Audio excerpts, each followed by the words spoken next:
इकट्ठी हूँ सबके चैनल पे। आइए आप सबके बीच में बहुत प्यारा सा गीत जो इस समय बहुत ट्रेंडिंग में चल रहा है वही गीत सुनाने जा रहे हैं। आप सबको कैसा लगेगा कमेंट करके जरूर बताइएगा और सबके चैनल को सब्सक्राइब करिएगा। कि करी है पीराई करी है पीराई मोरे बारे पिया करी है पीराई करी है पीराई मोरे बारे पिया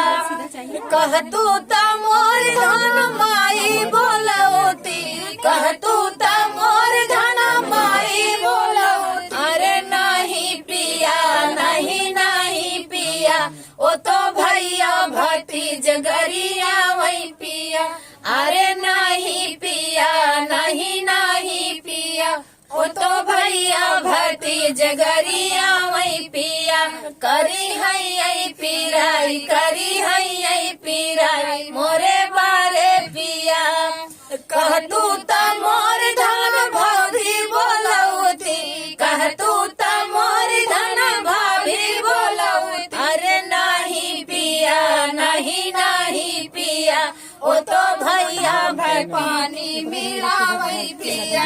अरे नहीं पिया नहीं नहीं पिया ओ तो दूध में पानी मिलावई पिया करी है पीराई करी है पीराई मोरे बारे पिया कह तू त मोर धन बहिनी बोलौती कह तू त मोर धन बहिनी बोलौती नहीं पिया नहीं नहीं पिया ओ तो घरवाऊ में झगड़ा लड़ावई पिया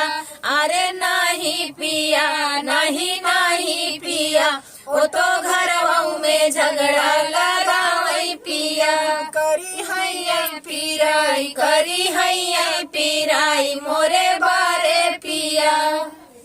पिराई तो है ये भाई ठंडी में स्टूडियो ना उठा कर चले मेरे से एक गीत